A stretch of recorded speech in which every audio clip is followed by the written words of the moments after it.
Ang title po natin ay pinamagandang path of purpose. Sabihin nyo nga, 1, 2, 3. Path of purpose. Okay. There are three different kinds of path. Okay. Number one path is syempre yung good path. No? Pangalawang path, syempre yung hindi magandang path o yung bad path. Yung number 3 na path is ay redirecting path. Okay? Kasi usually, ang lakaran ng Kristiyano, ang lakaran ng tao, ang kanilang pupuntahan ang path na binibigay ng ating Panginoon, syempre is good. Tama? Ang pangalawa, yung bad path, yun yung binibigay ng ating kaaway. At yung pangatlo, si Lord mismo rin ang nagbibigay. That's yung called the redirecting path. Ang ibig sabihin, mga kapatid, na pag lumalakad ka sa direksyon mo, papunta sa ating Panginoon, maganda naman yung intention mo, pero may mga bagay kang in the long run na may encounter na it causes discouragement, na magkukos sa iyo ng kalungkutan, na ang aim mo naman is malugod mo ang ating Panginoon, ngunit yung mga dumarating sa iyong resulta, hindi magaganda.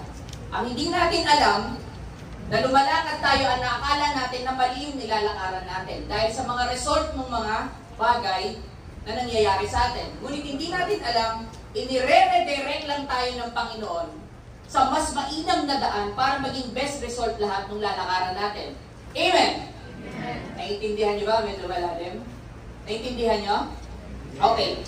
Basahin po natin. Sa Ephesians 2:10, ang sabi nito, "For we are God's handiwork, created in Christ Jesus to do good works, which God prepared in advance for us to do." Sa Tagalog, ito ay sapagkat tayo ay kanyang mga nilikha, na nilikha ng Diyos kay Kristo Jesus para sa mga mabubuting gawa. Meaning to say, ang tao, ang kabataan, ang magulang, lahat ng tao, create ni Lord na mabuti. Amen? Pero sa panahon at generation natin ngayon, bihira na lang yung mabuti. Tingnan mo nga yung katabi mo. Tingnan mo nga kung mabuti yan. At hindi nakikita sa panlabas na inyo ang kabutihan ng isang tao, right? Hindi porke pogi at maputi ka, ibig sabihin mabuti ka. Minsan pa nga yung walang itsura, sila pa yung mabuti. Tama? Amen? Kaya pasalamat tayo, medyo may itsura lang tayo. Amen? Alam nyo, kapag kaanak tayo ng Diyos, walang pangit na create ang ating Panginoon, inside and out. Dahil ang Diyos natin maganda, purong-puno ng kabutihan. Amen? Amen. Palakpakan naman natin si Lord God. Ngayon, mga kapatid, sa Ephesians 6 verse 12, ang sabi, sabay-sabay nga tayo, 1, 2, 3. Ito'y sa pagkat,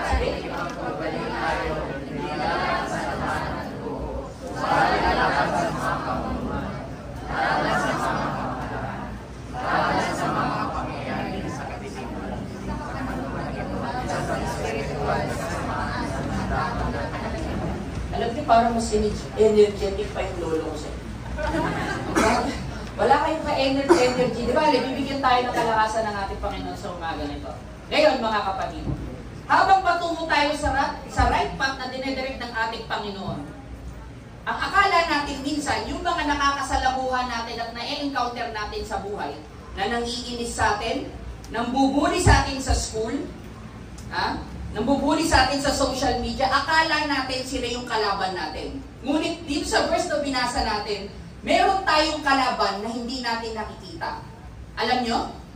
Alam nyo? Yung mga bagay na nang-iinis sa inyo at nagpapagalit sa inyo, yun yung mga bagay na hindi natin nakikita, na akala mo kapatid mo yung kaaway mo, na akala mo yung magulang mo ang kaaway mo, na akala mo yung classmate mo ang kaaway mo. Pero sasabihin ko sa inyo, hindi sila ang kaaway mo. Meron tayong mas matinding kaaway doon. Gusto nyo malaman mo sino?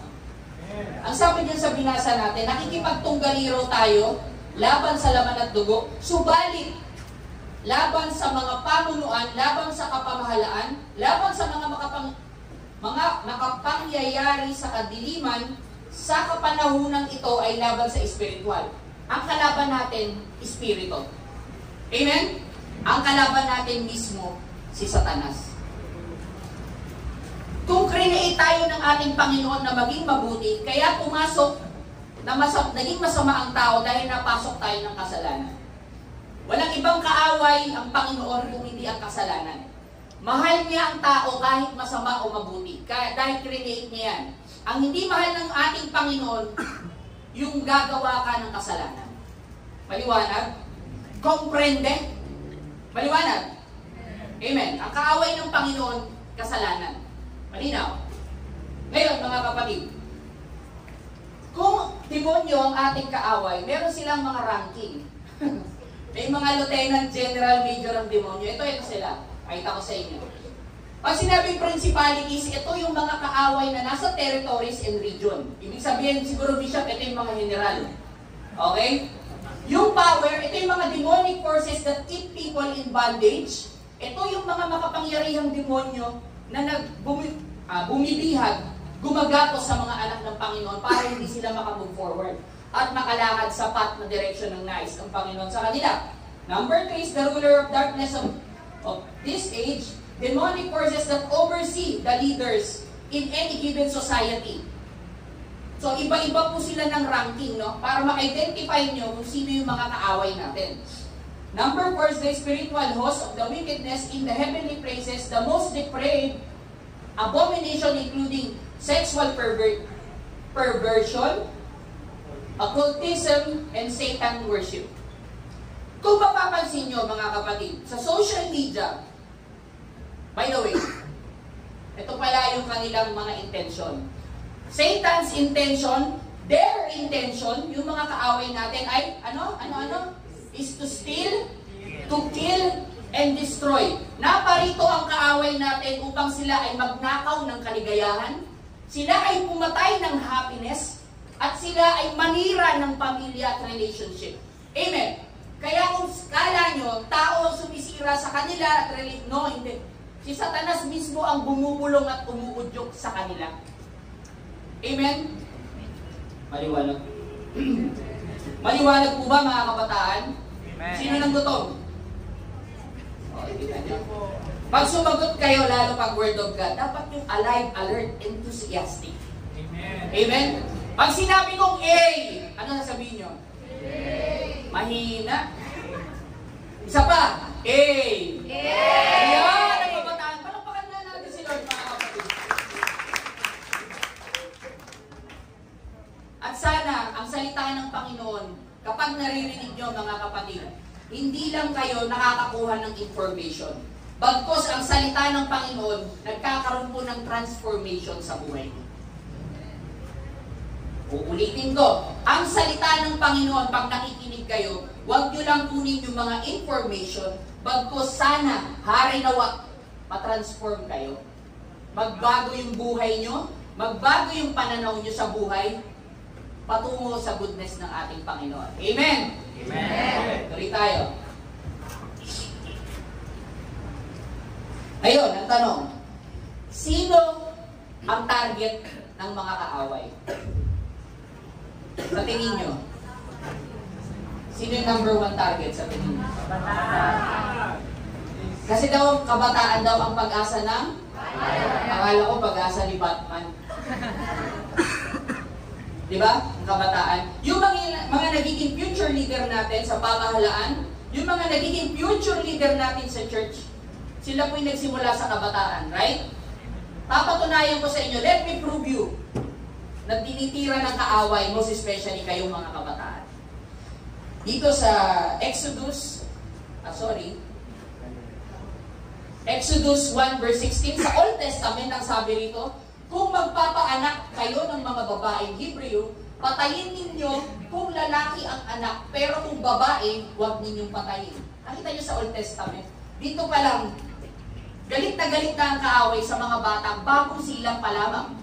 Amen? Noong panahon nila Moses, mga kapatid, actually, connected yan kay Jesus Christ. So, anyways, pinapatay nila kasi yung hari, natitreten siya na may ibang haring lumabas. Nakukuha nyo? Okay, diretso tayo sa Matthew 2 verse 16. Dito naman tayo sa New Testament. Galit na galit si Haring Herodes nang malaman niyang nininlang siya ng mga taong galing sa silangan, kaya iniutos, actually dito pumasok si Jesus Christ. Dito siya na-threaten na may pinanganak Dahil nagbubulong-bulungan sa buong Israel na may pinanganak na hari at tagapagligtas ng Israel.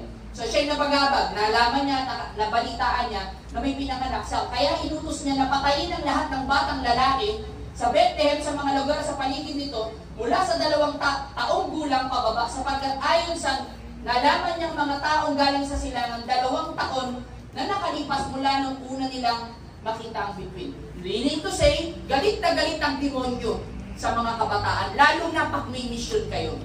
Kaya wag na kayo magtaka mga kabataan na minsan may extraordinaryong nangyayari sa mga buhay nyo na hindi nyo alam. Maganda naman ang intention nyo, pero pangit yung mga nagiging resulta. Pero huwag kayong mag-alala.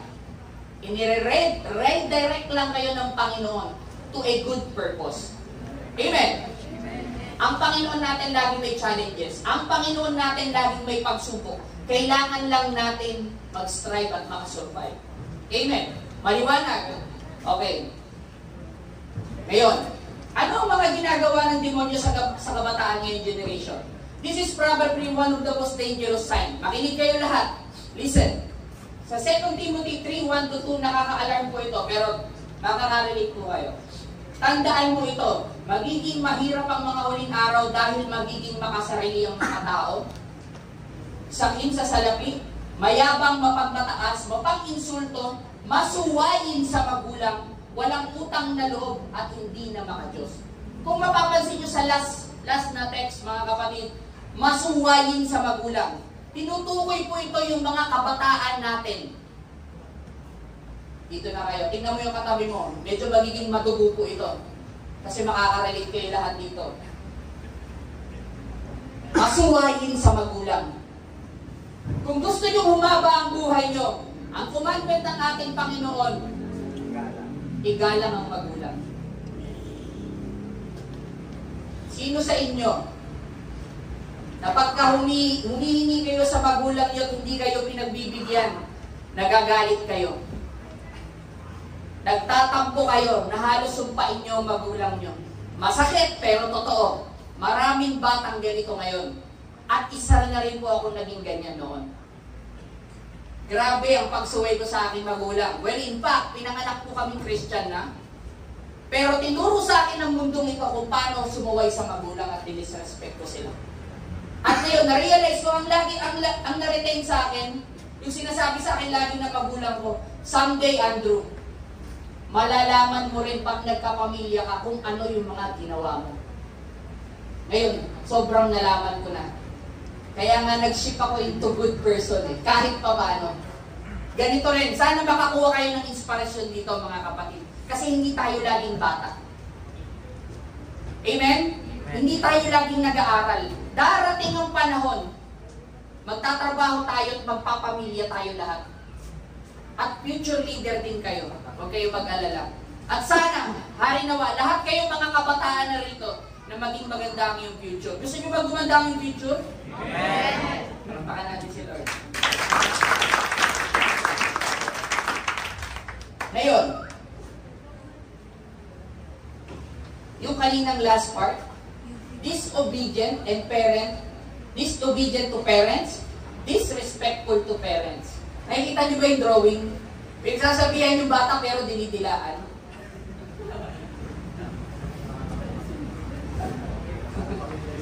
Ngayon, ang mga bata ngayon, mga kapatid, hindi ko naman nila lahat, pero kadalasan ng bata ngayon, kapag hindi lang mapagbigyan ng gusto, nag-aangil sa magulang. Meron pa akong nabalitaan, mga kapatid, hindi ko nasasabihin kung saan lugar, yung magulang niya, minumura niya, harap-harapan, kahit sinong nakaharap. Sinampal pa niya yung kanyang ama, dahil hindi mapagbigyan yung kanyang gusto. Hindi ko nila lahat, pero may mga ilan-ilan na bata na ganun yung kanilang attitude. Ngayon, Brother Rado, bakit nangyayari itong mga bagay na to? Alam niyo kung bakit? Ang karakter ng isang tao, ng karakter ng isang bata, ay nagsisimula lahat yan sa loob ng pamamahay. Tama? Hindi mo naman yan mapapag-aralan sa school eh. Actually, well in fact, ngayon wala na yata ang GMRC, tama ba, Pastor Genas? Meron pa rin ba? Puso pinalik. Salamat sa Panginoon. Pero sa abroad, wala silang good manners and right conduct. Hindi po ako nakapag-abroad, pero alam ko. Hindi po, totoo po yun. Sa Amerika, wala po silang values education. Inalis po ng government nila. So kadalasan sa kanila, makikita nyo, ma-stream nyo sa clip nyo sa social media, basta sa mga bata ron. Hindi naman lahat. Pero kadalasan ng mga nakikita natin, ganun yung ginagawa nila. Tama? At the very young age, nakukulong pa sila. Meron nga silang isang series may series sila na sa isang channel sa Amerika, na yung teenager, kapag walang hiya siya sa magulang nila, itinukulong at nire-rehab. Kung hindi ako nagkakamali, 13, 14, wala pang 18. Matuto kayo makinig sa magulang. Amen? Ang magulang, mananatiling magulang niya kahit masama yan o mabuti. Amen? Nakukuha niyo? Huwag na huwag niyo silang i-disrespect. Umiiyak na si Sister. Isa lang ang magulang natin lahat. Siyempre, unang-una atin. Pangalawa yung binigay sa atin na biological parent. Kapag nawala ang magulang niyo, doon niyo marirealize at malalaman kung gaano sila ka-importante sa buhay. Kaya ngayon pa lang, habang buhay sila mga kabataan, you must respect them and treat them. Amen? Hindi mo yung katabi mo, duluan na ba? Di ba?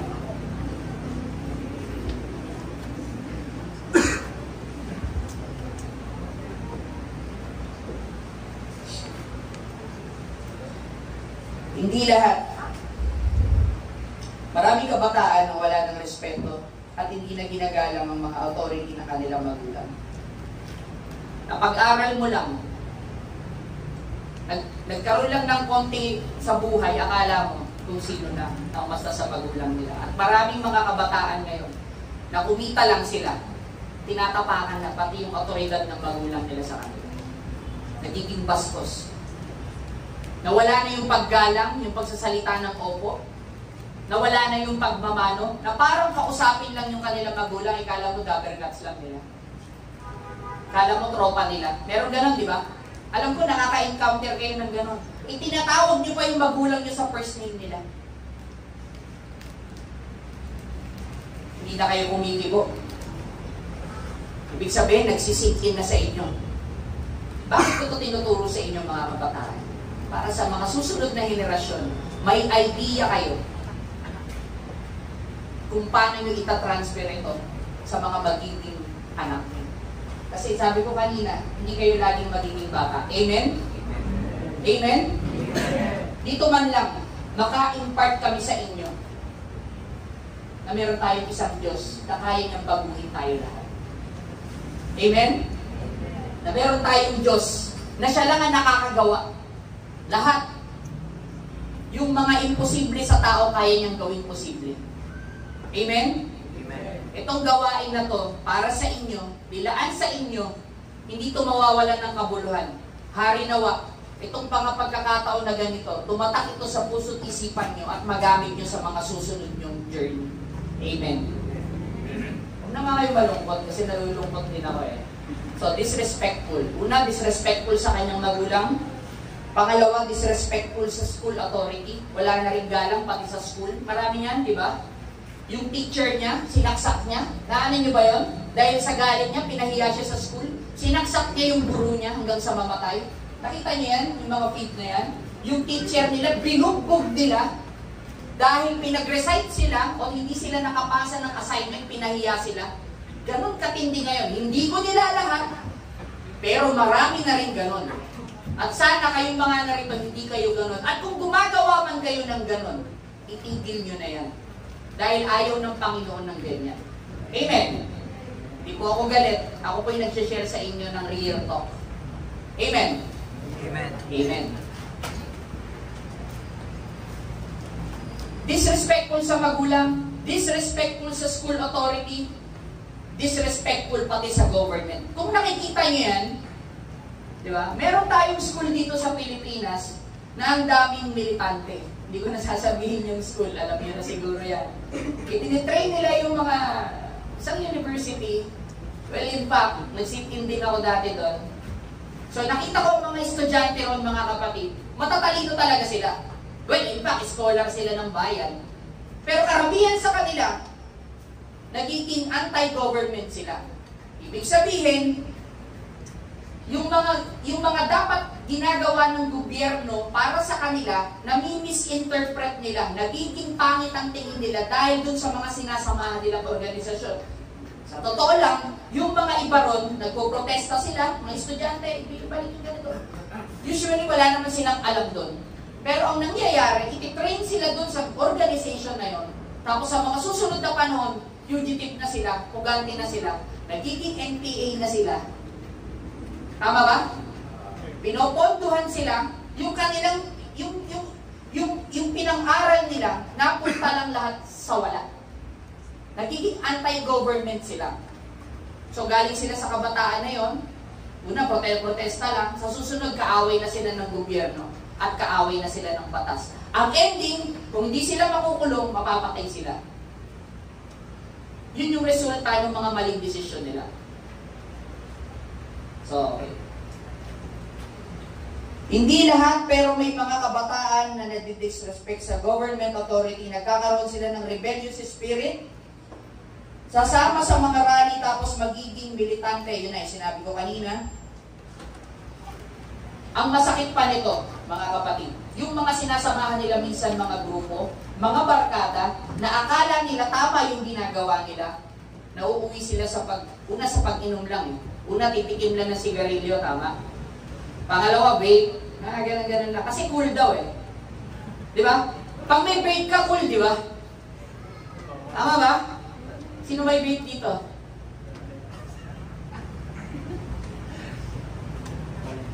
Kasi ganun din po ako dati. Hindi pa uso vape ng Pastor Ken, di ba? Kahit hindi naman ako man naninigarilyo, alam mo yung parang magyayabang ka lang. Yung parang aagawin mo pa dun sa kaibigan mo, tapos hihitikin mo, hindi ka naman marunong. Uubuhin ka pa. Ganun na kabataan din. Dati ganun na, mas worse ngayon. Tama ba? Tama? Titikim ka. Sa susunod, makakahiligan mo na. Pangatlo, magiging addict ka. Pang-apat, dadalhin mo na yun hanggang sa pag-edad mo. Pang-lima, yun yung sanhi ng ikakamatay mo. Totoo? Totoo? Saan nagsisimula ang worst? Di ba sa laging maliit? Yung patikim-tikim lang? Tama ba? Ang sexual immorality, ganyan din. Una, kiss lang. Ito pa mga kabataan, be aware. Hindi porke nilibre ka ng kape, ibig sabihin crush ka na. Ang in-order pa sa'yo, decaf. Alin yung decaf? Decaf na kape? Di ka pinansin? Di ka pinaglaban? Di ka feel? Decaffeinated is yung kape yata na hindi ka makakatulog o pampaantok. Tama ba? Hindi porke nilike ka, crush ka na agad. Hindi porke tinag ka, may pagtingin na sa'yo. Ang daming nagkakaroon ng misunderstanding sa bagay na yan. Tama ba? Hindi lang yung mga photos mo, ibig sabihin, interesado na siya sa'yo. Tingnan mo yung katabi mo. Ganyan na nagagawa sa generation ngayon. Very high-tech. Tama? At maraming balita ngayon na nakikipagkita sa Facebook, dadalhin sa isang hotel, gagahasain. Amen? Nagdi-disadvantage sila na wala silang ka-idea, yung mga ginagawa nila, mapapahamak na pala sila. Maging aware po kayo mga kabataan. Hindi lahat ng nakikita nyo sa social media okay. Amen? Hindi lahat ng content creator at influencer matino at maayos. Hindi ko nila lahat. Pero marami sa kanila, puro content lang. Kasi doon sila kumikita. Marami sa social media na nagbibigay, tumutulong sa iba, ibinibidyo pa. Pero ang balik sa kanila, mas grabe. Yun ang hindi natin nakikita. Na puro content lang ang lahat. Kung ikaw tutulong sa tao, kailangan mo pa bang videohan? Ang daming vlogger sa Pilipinas. Kahit ano-ano ginagawa, kumakain pa ng dumi para lang magka-views. Napaka-desperate ng panahon ngayon, mga kapatid. Okay lang maging vlogger, okay lang maging content creator, pero ang ini-influence mo dapat good. Amen? Dapat ang binablog mo, salita ng ating Panginoon. Kung gaano kabuti ang Diyos sa tao. Amen? Tingnan niyo yung page natin. Simula pandemic, ilan ang subscriber? Tatanungin ko na lang kayo, sino sa inyo nakasubscribe sa page natin? Nasa kamay tayo. Nasa kamay. Yung totoo lang. See? See? Ganon ka-powerful ang stronghold ng kaaway. Yung kumain ng dumi ng tao, mas marami pang views kaysa dun sa mga nagtuturo ng Word of God. Real talk? Sa isang buong araw nyo, nakaka-scroll nyo, na-scroll nyo ba na may nagtuturo doon na mahal kayo ng ating Panginoon? Tinapos nyo ba yung clip na 15 seconds? Tinapos nyo ba yung clip na 5 minutes na nagtuturo yung pastor doon? Natatapos nyo? O ginaganon nyo agad? Tama? Ano yung pinagbababaran nyo ng social media? Yung nagsasayaw? Hepe pore? Yung mga nakatupis? Yung mga Sorry, sad to say. Amen? Na-realize nyo na? Duguan na ba kayo? This is reality, mga kapatid. Magising po tayo. Bilang anak ng Diyos, ang gusto ng Diyos, at ang mga matuwid at papasok sa kaharian ng ating Panginoon, matuwid. Yun ang totoo. That's the fact. Walang papasok sa kaharian ng Diyos ng marumi. Kaya ngayon pa lang, habang nandyan pa kayo sa edad niya, nagmalakas kayo, mag-invest kayo sa Panginoon. Pero salamat sa Panginoon, nakapag-invest kayo ngayong araw na ito. Kaya tabuhay lang.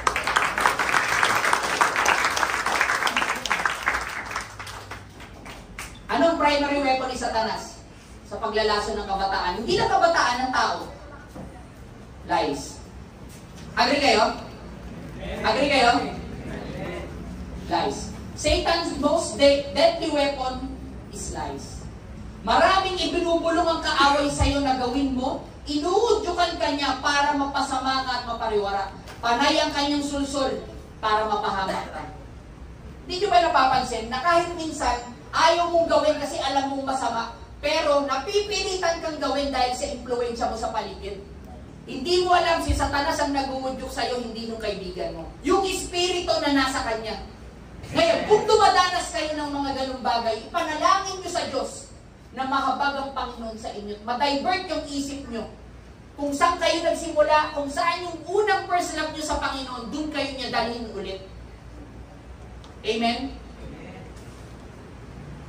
Duguan na ba yung katabi mo? Primary weapon ni Satan, kasinungalingan.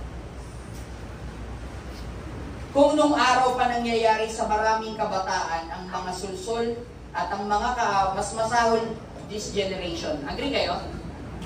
Okay? Ang social media, kung nagagamit ng maayos, okay. Okay. Amen? Okay ang social media. Wala tayong against dyan. Pero kung nagagamit ng maayos. Amen? 15 seconds of video clip, kaya mong husgahan ng isang tao sa social media. Tama?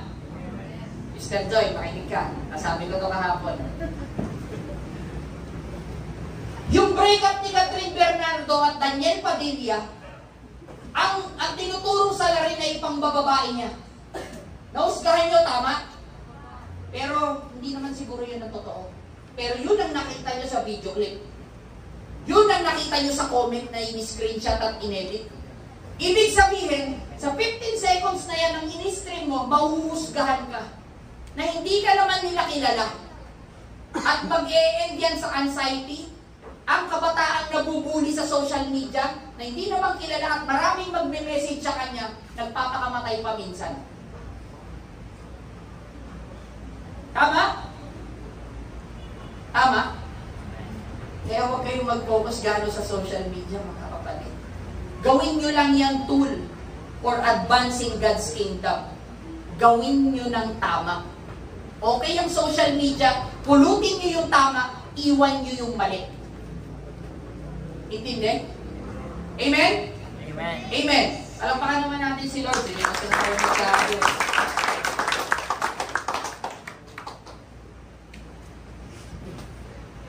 Ayan. To enter the social media platform is to enter into a virtual theater of spiritual warfare. Bakit ko sinasabi sa inyo to? Kasi ito yung trend ngayon. Ito yung malakas maka-impluensya ngayon. Tama ba? Dito tayo nakakakuha ng information. Dito tayo nakakakuha ng news. When in fact, yung mga balita sa TV ngayon, halos hindi na uso. Hindi na nanonood ng TV ang tao. Nasa internet na. Tama ba? Sino dito may multiple internet sa bahay? Bukod sa cellphone, may internet pa kayo sa bahay. Sana all. Ilang Mbps ba yan? Ganyan kalakas ang impluensya ng platform na to. Isa itong labanan. Kung hindi kayo aware, mga kapatid, nandun na nga yung battle ngayon. Nandyan sa social media. Well, in fact, isa itong labanan ng masama at kabutihan.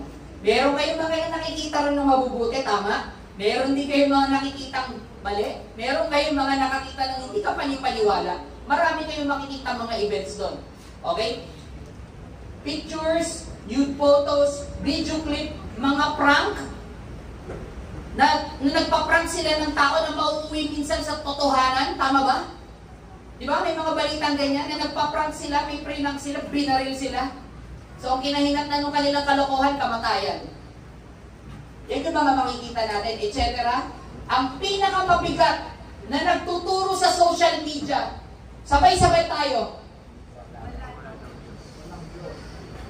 Walang Diyos.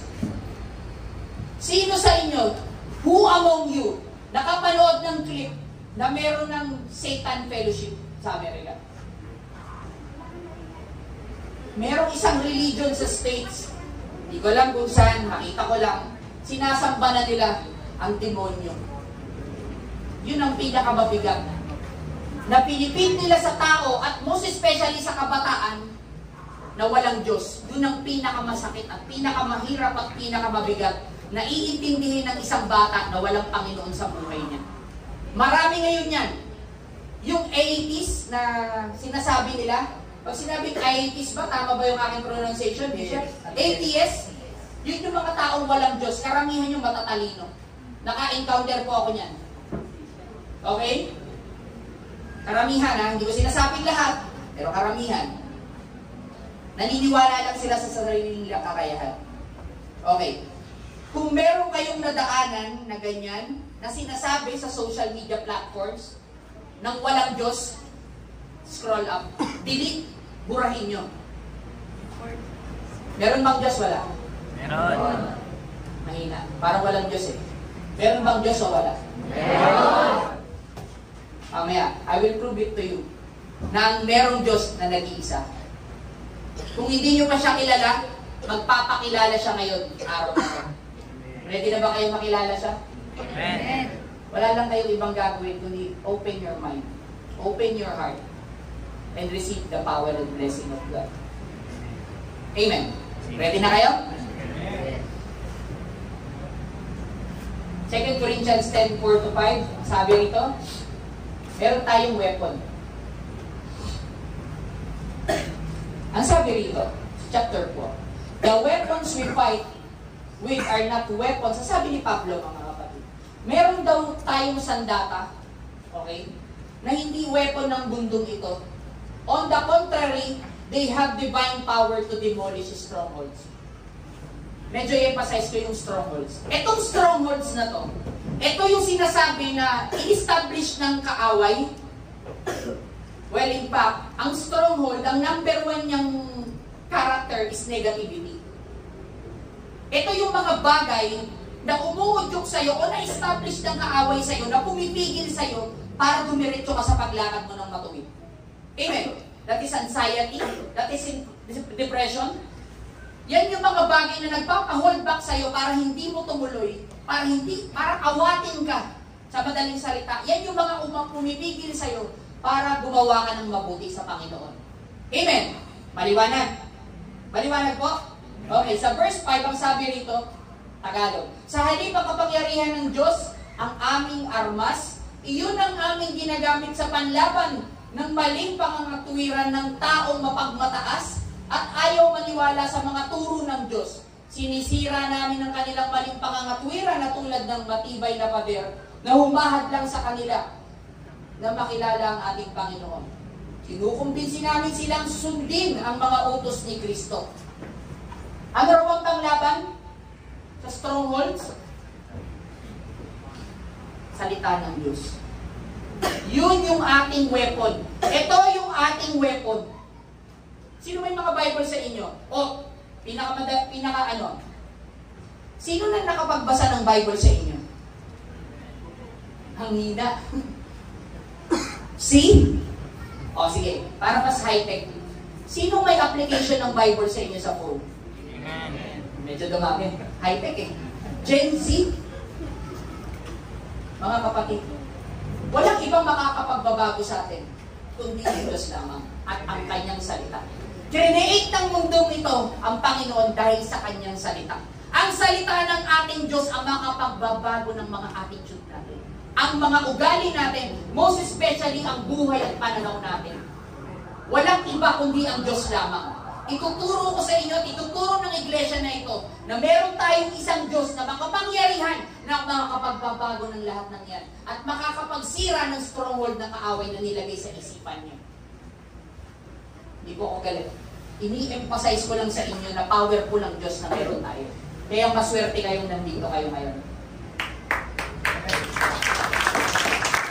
Napakaswerte niyo.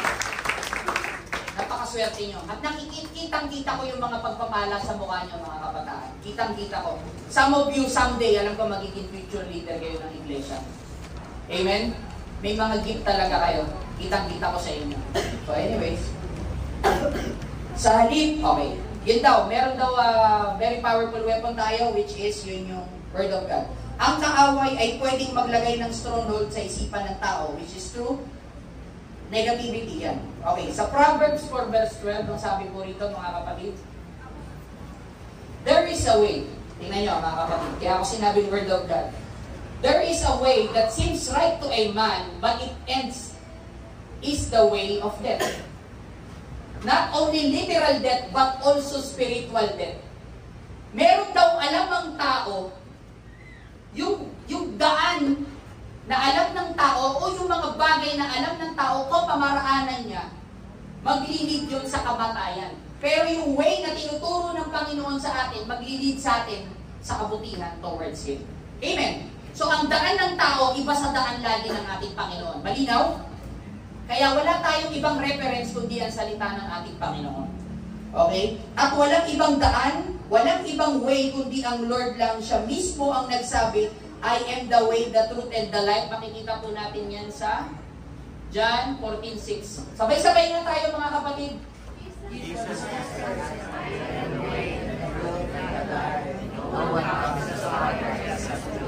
See? Walang ibang daan. Hindi lumang daan, hindi bagong daan. Walang ibang daan kundi ang Panginoon lang. Siya mismo ang nagsabi, walang ibang way, siya lang. Maliwanag po? Ngayon, ito yung tanong. Paano natin yung gigibain yung mga stronghold na nilagay ng kaaway? Yung mga pumipigil sa atin para magpatuloy at manghina sa gawain. Yung mga in-establish ng kaaway na pumipigil sa atin para manghina tayo. Paano natin yung gigibain? So, kailangan natin ng weapon. So, 2 Corinthians 10. Yeah.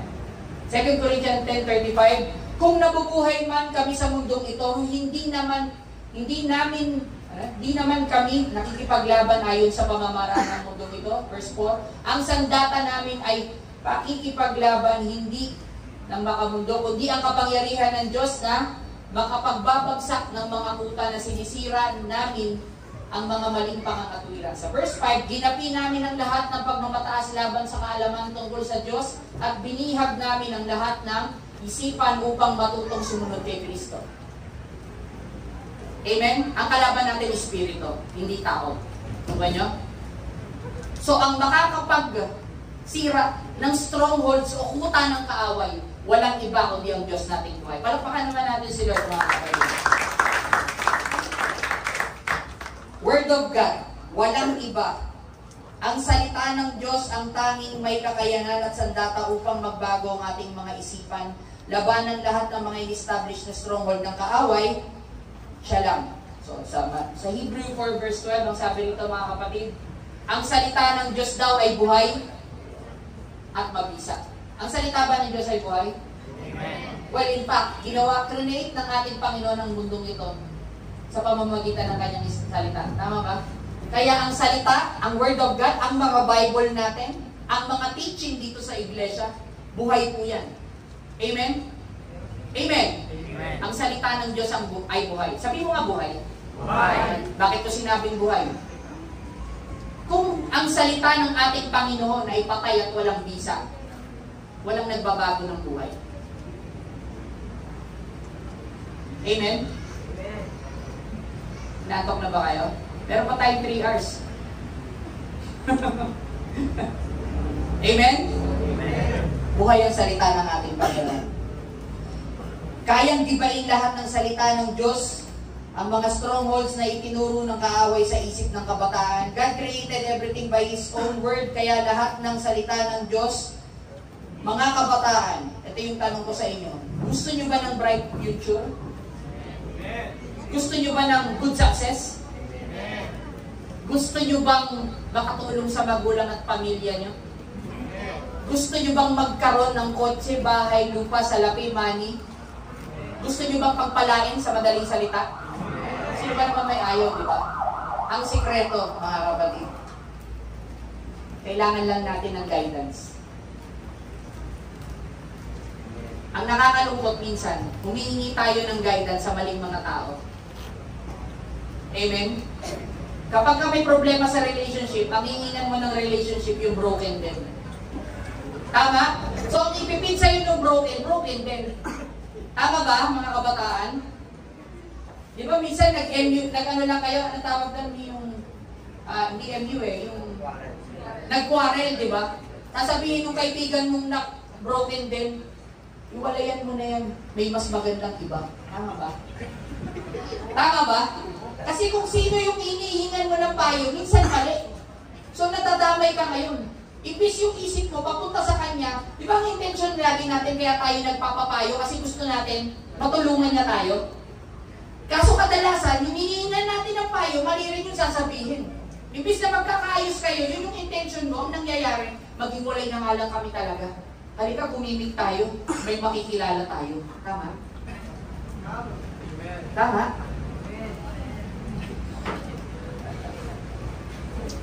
Ang hirap pumanap ng kaibigan ngayon. Ang dami namin kaibigan ni Sister Rich, isa lang natira.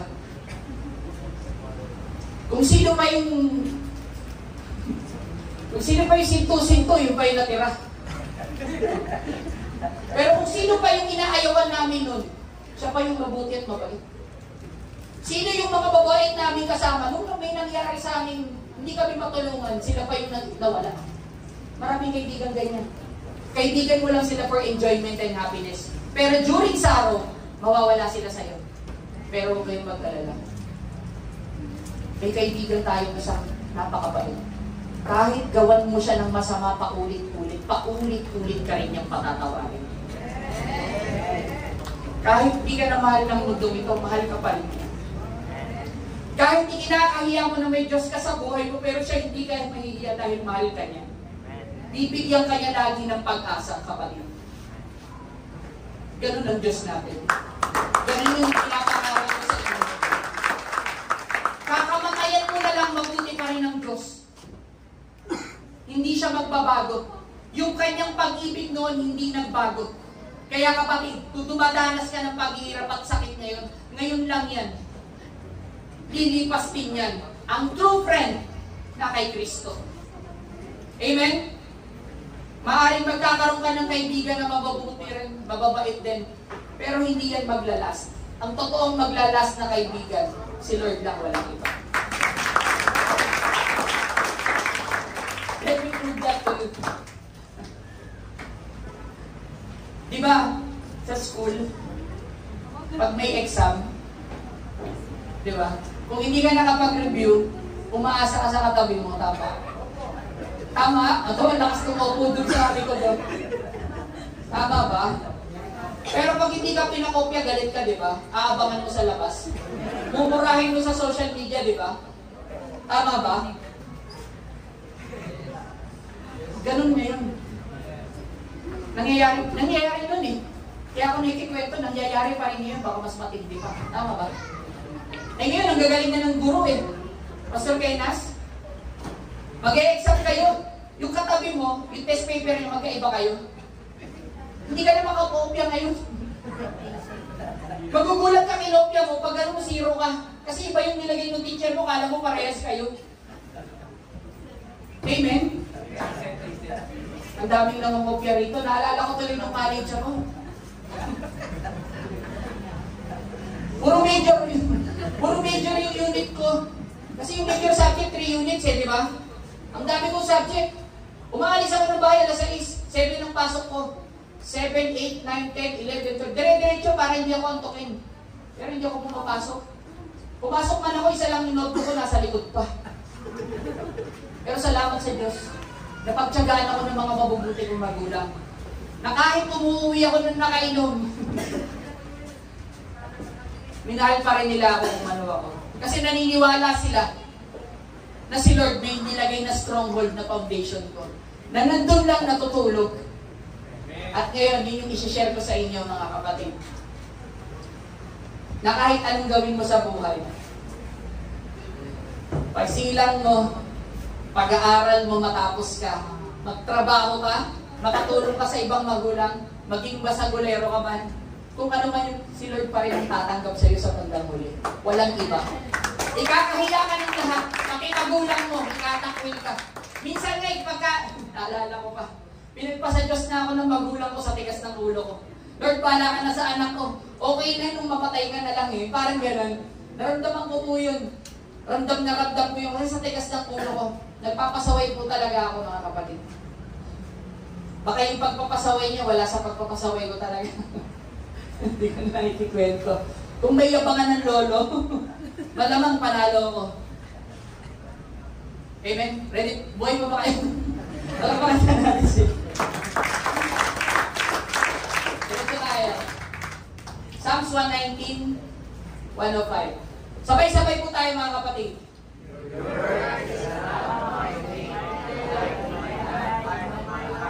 Very powerful ang Word of God. Well, in fact, lamp siya ng ating paa. Imagine niyo to. Nasa madilim kayong lugar o nasa bundok kayo. Ang dala-dala nyo lang yung lampara o yung cellphone nyo, tama?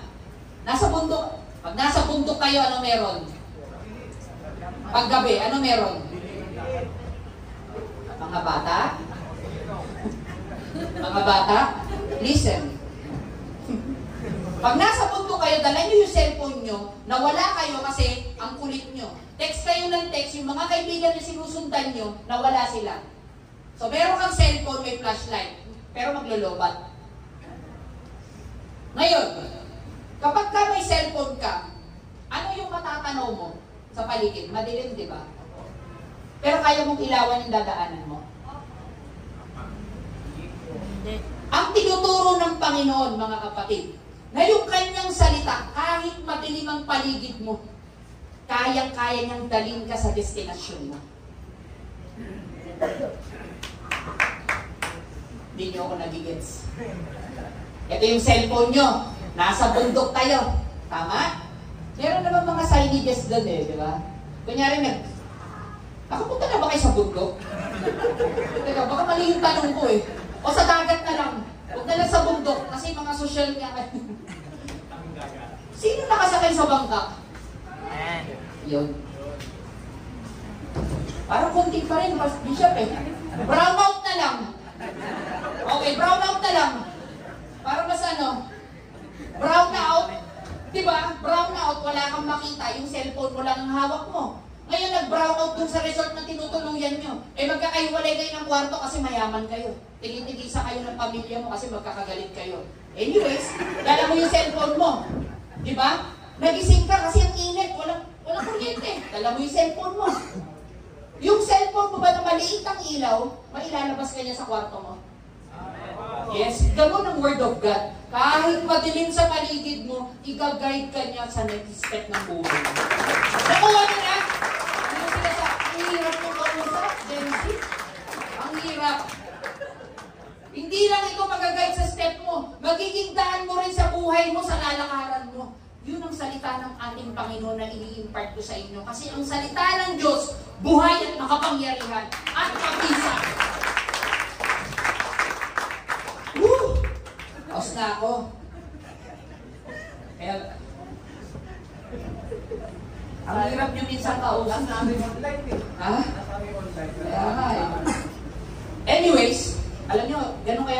Panginoon, kahit nahihirapan po ako sa boses ko, tuturuan niya pa rin kayo mapabuti ng kayo.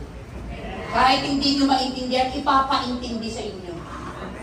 Kahit paulit-ulit, ipapaintindi niya sa inyo para makuha nyo lang. Minsan ang tao ganyan eh. Well, in fact, may anak akong ganyan. Hindi ko nasasabihin kung sino. Hindi ko nasasabihin. Anak, yung unang tawag ko ganun eh. Anak, kunin mo nga yung tuwalya sa labas. Pangalawang tawag, anak, kunin mo nga yung tuwalya sa labas. Pangatlong tawag, buisip ka. Kunin mo yung tuwalya sa labas. Sa karikilos yung anak. Ganyan tayo minsan. O madalas. Tama ba? Nakakatawa, di ba? Kasi gusto minsan ng kabataan, paulit-ulit eh. Tama, relate kayo? Ang hirap pala nung ganun, pastora. Buti na lang hindi uso ang cellphone nung panahon namin. Kasi ang hawak ng lola namin, pamalo eh. Pag gumano na yung lola namin, pikit ang mata.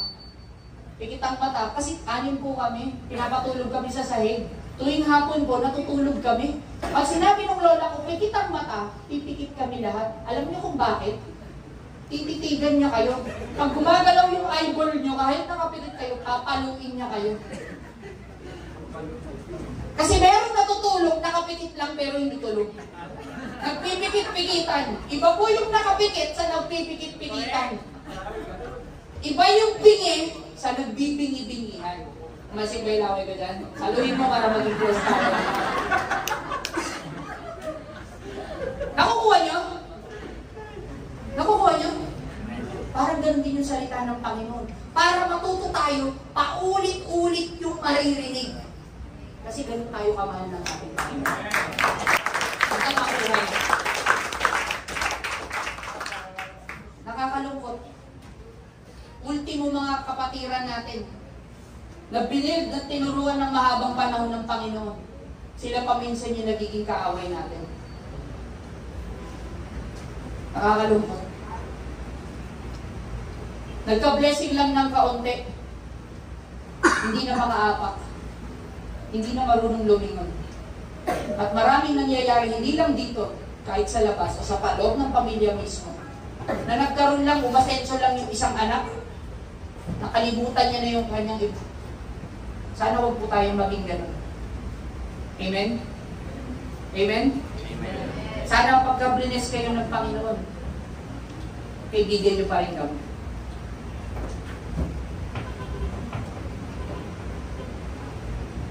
Pero, ganoon ang buhay. Si Lord nga mismo, wala siyang kasalanan, pinatay pa siya. Gumagawa na nga siya ng mabuti. Nagpapagaling siya.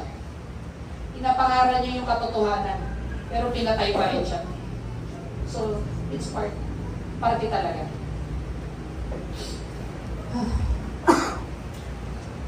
Ngayon, dito na tayo mag-end. Talapakan natin si Lord. Para sa mga magulang, mag-uumpisa lahat ng character building ng bata at attitude ng bata sa loob ng bahay. Magulang? Amen. Para sa magulang. Ito yung tanong ko sa inyo. Kailan nyo dapat ituro sa mga anak nyo kung paano labanan yung mga strongholds na yan at kung paano niya sila tuturuan ng mga mabubuting bagay sa Panginoon? Sa Proverbs 22, verse 6, ang sabi dyan, train up the child the way, and they will not depart from it when they are old. Magulang, dapat ang magturo sa inyong mismong mga anak. Kayo dapat ang magturo ng Word of God sa kanila. Amen? Ang ugali ng bata, pag lumabas yan ng bahay, ay yung dala-dala niyang ugali, yung ugali ng magulang niya. Tama ba? So kung ano yung mga attitude nyo, ugali yan ng magulang nyo na itunuro sa inyo. Amen? Kaya huwag na kayong magtaka kung naiinis si nanay sa inyo kasi ugali niya rin nun yan. Naalala ko si Mr. Ritz. Galit na galit dun sa kanyang anak. Hindi niya alam siya pala yung nagre-reflect sa kanya. Kaya kayo mga kabataan, magtanim kayo ng mabuti sa magulang niyo para hindi niyo aaminin niyo pag nagkaanak kayo. Kasi sabi ng Lord, Kung ano yung tinanim, yun ang sinasabi ko sa inyo. Simple, basic. Kung nag-disrespect ka sa magulang mo, di-disrespect ka rin. Kung nag-respect ka sa magulang mo, re-respetuhin ka rin. Amen? Amen. Amen? Amen. Pero sa tingin ko naman mukha kayo magagalang lahat. Parang perfect na kayo eh.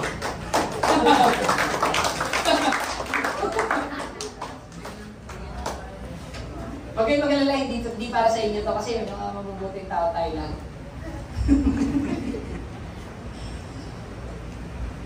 Deuteronomy 6, 1-5. Medyo mga bata. Now, these are the commandments, the statutes and the judgment. Tatlo, commandments, statutes, and commandments. Ito dapat ang ituro nyo sa inyong mga anak, mga kapatid. Which the Lord had God commanded to teach you, that ye might do them in the land, whither ye go to possess it. That you may fear the Lord your God, to keep all His statutes and commandments which I command you, and your son and your grandson all the days of your life, and that your days may be prolonged. Ibig sabihin, kung ano yung ginagawa natin sa ating mga magulang, ipapasa rin natin yan sa mga magiging anak natin, pamilya natin, kaibigan natin. Kaya ngayon pa lang mag-build na kayo mga magulang. Ang establish nyo sa inyong mga anak, Word of God. That is the strong foundation and stronghold of God. Amen. Doon masisira ang stronghold na ginawa ng kaaway sa atin.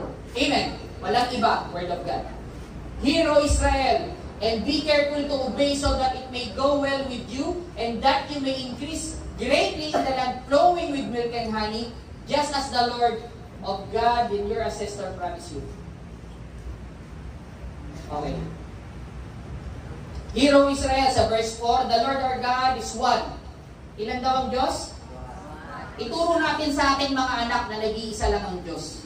Kapag may nagturo sa inyo at nakita nyo na dalawa, tatlo ang Diyos, iwanan nyo. Isa lang ang Diyos. Sabay-sabay natin, mga kapatid. 1, 2, 3. Hear, O Israel. Hear, O Israel, the Lord our God, the Lord is one. One lang ha, hindi two. Amen. Maliwanag. You shall love the Lord your God with all your soul and with all your strength. Verse 5, you shall love the Lord your God with all your heart, with all your soul, and with all your strength. Okay? Mga magulang, number 1 ay ituro natin sa Deuteronomy 6 and 7, talk of them. Ibig sabihin sa Deuteronomy, you shall teach them diligently to your children, and shall talk of them when you sit in your house, when you walk by way, when you lie down, and when you rise up. Mga magulang, turuan natin sila sa Word of God ng mahinahon, ng may katalinuhan. Amen? Mga magulang. At pag kayo mga kabataan, naging magulang din kayo, ituro nyo to sa mga anak nyo. Deuteronomy 6-8, bind them. Deuteronomy 6:8, in this version, you shall bind them as a sign of your hand, and they shall be frontless between your eyes. Amen? Bind them with the scripture. Turuan natin sila magbasa ng Biblia. Kung hindi nyo nabubuklat ang Biblia nyo ngayon, tuturuan kayo ng iglesia na to kung paano magbasa ng Biblia. Amen? Sana mga kapatid, huwag lang yung librong turo. Alam niyo mga kapatid, yung book sa school, di ba? Maaring yung iba sa atin matututo ron, pero hindi nyo yung ma-apply sa totoong buhay. Tama? Kasi kayo yung magdidesisyon kung ano yung kahihinatnan nyo. Kung ano yung magiging resulta ng destiny nyo, kayo ang gagawa nun. So, hindi lahat ng tinuturo sa school, may i-apply nyo sa totoong buhay. Pero ang Bible, yung Biblia, yan ang buong buhay nyo. Dahil dyan nakasaad kung gaano tayo lahat kamahal ng ating Panginoon at gustong-gusto niya tayong turuan. Amen? Yan dapat ang meron tayo. So talk to them, bind them, write them. Deuteronomy 6-9, you shall write them on the doorsteps of your house and your gates. Alam niyo mga kapatid sa Israel, ang bata sa kanila, dinodoktrinahan na 5 years old, 5 to 7 kung hindi ako nagkakamali. Ganun sila tinitrain sa Israel sa Word of God. Ini-establish nila yung foundation. Kaya nga sila yung anak ng Diyos eh. Okay, mag-alala, anak din naman tayo ng ating Panginoon, kaya tayo tinuturuan. Tama ba? It's never too late. Amen? Lahat ng anak ng Diyos, sumigaw ng praise the Lord. Praise the Lord. Yan, palakpakan natin si Lord, mga kapatid.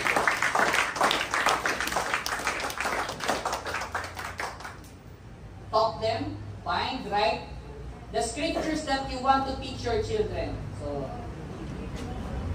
lahat na may takot sa Diyos, tas na yung alam nyo ba, yan ang sikreto sa wisdom. The beginning of wisdom is the fear of the Lord. Sino gusto tumalino rito? Hindi tumalino sa kalokohan, ha? Kung gusto nyo ng katalinuhan, matuto kayong matakot sa Panginoon. Amen? Number 1. Kasi pag takot ka sa Panginoon, nire-respeto mo ang Panginoon. Kasi pag takot ka sa Panginoon, mag-o-obey ka sa Panginoon. Amen? Number 1, takot kang magkasala. Kasi takot ka sa Panginoon. Maliwanag? Fear of the Lord is the key. Mark 12:30, love God with all your mind. Tapos na. Palapakan natin si Lord. Alam niyo, meron akong 41 slides. Well, in fact, yung teaching ko ngayon, dapat hindi ito yun. So, ni-revise ko siya kanina. Nagising ako ng 4 a.m. Siguro hindi ako makatulog kasi okay naman yung katabi ko. Siya naman eh. Pero alam niyo yun, pagka kinakausap ka ng Panginoon, ewan ko, ba't ako nagkaroon ng ganong na tuwing Sunday, parang hindi ako mapakali. Hiningan pala ako ng prayer ng Panginoon. So, I pray. Ganun pala talaga yung bishop, no? Pagka, Pastor Kenas, no? Pagka ikaw magtuturo, sana dumating din kayo sa punto na yun, na wala ka, na excited ka. Dati kasi pag tumatayo ako medyo nininervyos ako eh. Nakita niyo bang ninervyos ako? Ha? Itong kulay ko na to, ninervyosin. Wala akong nervyos sa katawan. Pero pag nakikita ko yung mga anak ng Diyos, nininervyos ako. Nininervyos talaga ako. Alam niyo kung bakit? Alam niyo kung bakit ako nininervyos? Hindi sa sobrang excitement eh. Kasi gusto ko kayong ma-impartan kung ano yung ibinibigay ng Diyos sa amin na mapunta sa inyo. Which is the Word of God. At very inspired ako na gumawa ng lesson. Dahil ang gusto ko, kahit yun na lang yung mga bagay na igaganti ko sa Panginoon sa ginawa niyang kabutihan sa akin. Hindi ko alam kung kailan ang buhay ko. Pero sana, mga kapatid, kapag kayo'y na-bless, mga kabataan, most especially you, natupad niyo yung mga pangarap niyo, masaya kami para sa inyo. At sana maalala niyo rin kami na naging part kung saan kayo pupunta. Ang mga disipulo nga ay pinatay sila para makapunta sa atin yung salita ng ating Panginoon. Buhay ang kapalit. Hindi po biro ang tumayo. Kaya irespeto niyo yung mga pastor na namamahala sa inyo. Amen? Ngayon, parang mababaw lang sa inyo, pero darating ang panahon, sana maalala niyo yung sinabi ko, na hindi pa huli ang lahat. Sana gamitin din kayo ng Diyos saan man kayo mapunta. At sana yung path na pipiliin ninyo para sa Panginoon. To God be the glory, palakpakan po natin ang ating Panginoon. Salamat po sa Diyos. Salamat po